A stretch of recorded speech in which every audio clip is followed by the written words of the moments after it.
اپنے ہاتھوں میں ان پرندوں کی منقار اور چونچ کو لے کے کھڑے ہو گئے اور اللہ کے حکم کے مطابق ان پرندوں کو آواز دی.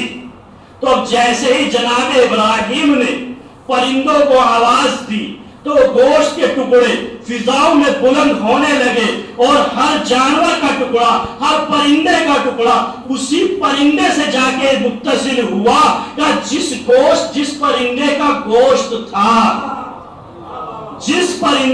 گوشت تھا تو کس لیے کیا؟ کہ اس لیے کہ معصوم کی آواز پر لبیک کیا.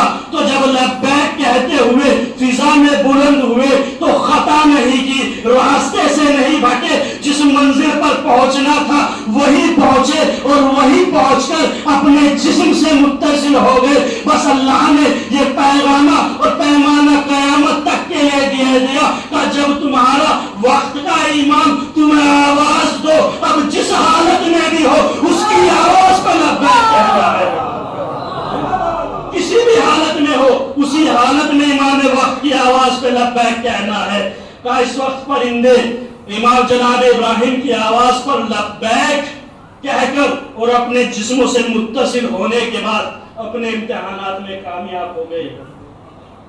اسی طرح ہر وقت جو ہے امتحانات چلتے رہے.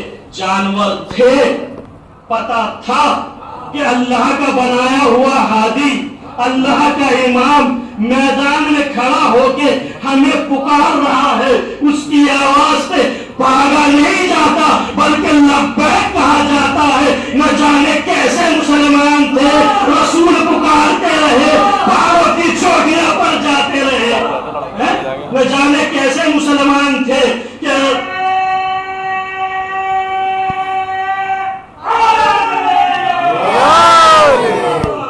جنگ احد میں دو ہی تو آوازیں بلند ہوئی تھی. ایک رسول کی آواز تھی اور ایک شیطان کی آواز تھی. رسول بلا رہے تھے کہ میدان میں آؤ اور آنے کے بعد جنگ کرو، اور ادھر شیطان نے سوا بلند کری کہ قد قتل محمد فذرہو، کہ محمد قتل کر دیے گئے، میدان چھوڑ کے بھاگ جاؤ. کہ میدان میں دو آوازیں اور ان دو آوازوں میں سننے والے بھی دو مجمع. ایک مجمع وہ کہ جس نے رسول کی آواز پر لبیک کہا، اور ایک مجمع وہ کہ جس نے شیطان کی آواز پر لبیک کہا. رسول کی آواز کو انسنا کر دیا، رسول کو میدان میں چھوڑ کے چلے گئے. اور کیسا ماحول تھا؟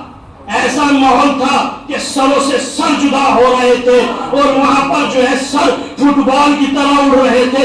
علی کی تلوار چل رہی تھی اور رسول آواز دے رہے تھے میدان میں آؤ. وہ پہاڑوں پر دوڑ رہے تھے اور انہوں نے الزام اپنے سر بھی نہ لیا بلکہ یہ کہہ دیا ہم کب بھاگے تھے، ہمیں تو گھوڑے لے کے بھاگے تھے. تو اب دیکھیے گا، اب آواز اور کانوں کا شور دیکھیے گا. آوازیں میدان میں دو، ایک رسول کی اور ایک شیطان کی. ایک آواز کو سنا اور ایک کو انسنا کر دیا یا سنا ہی نہیں. تو بس اب ایک جملہ کہوں کہ جو جس کی آواز سے مانوس تھا، محبت کرتا تھا، اس نے اس کی آواز پہ لبیک کہا. جو رسول کی آواز سے مانوس تھا اور محبت کرتا تھا اس نے رسول کی آواز پہ لبیک کہا. اور جو شیطان کی آواز سے مانوس تھا اور محبت کرتا تھا اس نے شیطان کی آواز پہ لبیک کہا. میدان کو چھوڑا اور پہاڑوں پر پناہ لے لی. ایک صلوات بھیجے محمد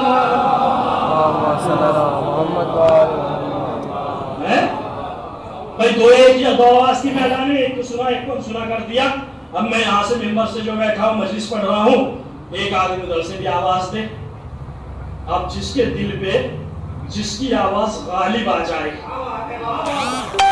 وہ اس کی آواز پہ لبیک کہے گا. تو اب جس کی آواز جس کے دل میں محبت اور اثر کر رہی تھی، اب اس کی آواز کو اس نے لبیک کہا. اب ایک پیغام آپ کے لیے،